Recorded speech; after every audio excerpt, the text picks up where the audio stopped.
રાજકોટમાં શહેર કોંગ્રેસ સમિતિ જે ટીઆરપી ગેમ કાંડ બન્યા પછી અધિકારીઓ અને ભાજપના નેતાઓ મિલીભગતથી જે ભ્રષ્ટાચારો ચાલી રહ્યા છે એને ઉજાગર કરવાના ભાગરૂપે અમે આવી એક આંદોલન ચલાવ્યું છે।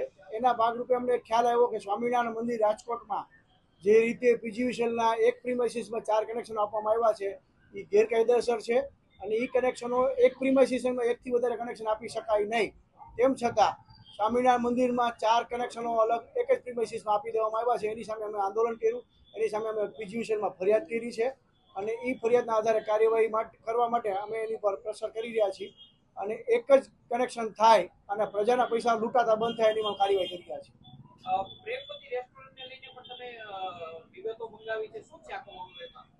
પ્રેમવતી એ રાજકોટ સ્વામિનારાયણ મંદિર વતી નકશાઓ મંજૂર જે કરવામાં આવ્યા એ સંદર્ભમાં પ્રેમવતી જે જગ્યાએ ઊભું છે પોતે પાર્કિંગની જગ્યા પહેલાં હતી, પછી અલગ અલગ નકશાઓ બતાવી અને એ પાર્કિંગની જગ્યા પર કોમર્શિયલ બિલ્ડિંગ આજે ઊભું થઈ ગયું છે।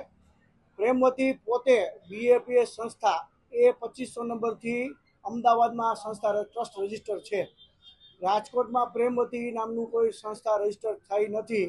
તેમ છતાં પ્રેમવતી ટ્રસ્ટના નામે અહીંયા કોમર્શિયલ ચલાવી રહ્યા છે કામગીરી અને રેસ્ટોરન્ટ ચાલે છે જે ગેરકાયદેસર છે એવું અમે કાયદાઓની જોગવાઈ અને ચેરિટી કમિશનના નિયમો અનુસાર એવું માનીએ છીએ કે આ ખોટું થઈ રહ્યું છે। એટલે ચેરિટી કમિશન રાજકોટને પણ અમે ફરિયાદ કરી છે કે આની તપાસ કરવી જોઈએ અને તમારી પાસે આવી કોઈ પૂર્વ મંજૂરી ભાડે પટ્ટે આપવા માટેની કોઈ લેવામાં આવેલી છે કે કેમ, કારણ કે ચેરિટી કમિશનનો એક નિયમ છે ચેરિટી સંસ્થાનો કે કોઈ પણ ધાર્મિક સંસ્થા કે કોઈ પણ સંસ્થા આવી જો ભાડે પટ્ટે કોઈ મિલકત આપવાની હોય તો એને પૂર્વ ચેરિટી કમિશનની મંજૂરી લેવી જોઈએ। પણ રાજકોટ ચેરિટી કમિશનમાં આવી કોઈ પૂર્વ મંજૂરી લીધા વગર જ આવું ગેરકાયદેસર રેસ્ટોરન્ટ ચલાવી આવે છે અને કોમર્શિયલ બેઝમાં એ ધંધો ચલાવે છે।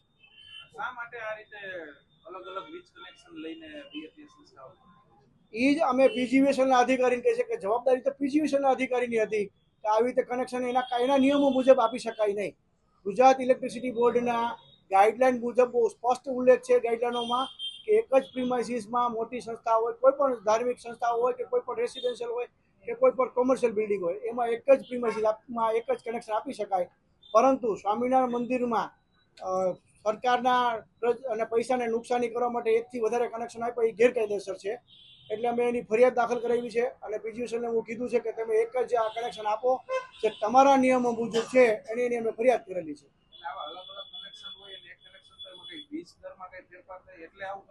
એમાં મોટો અમને એવું લાગે છે કે લોકોનો વિચાર એવો છે કે જો વધારે કનેક્શન હોય તો એના યુનિટોનું બાદબાકી થાય, એક કનેક્શન હોય તો વધારે યુનિટો આવે અને એમાં એના ટેરિફોનો પણ એને બાદ મળે, ટેરિફમાં પૈસા કદાચ વધી જાય બહુ મોટા પ્રમાણમાં, તો એવું ન થાય એટલે એને 4 પાર્ટીશન કરીને એક પ્રીમાઇસીસમાં 4 કનેક્શન આપ્યા છે જે ગેરકાયદેસર છે એવું પીજીવીસીએલની ગાઈડલાઇન સ્પષ્ટપણે કહે છે।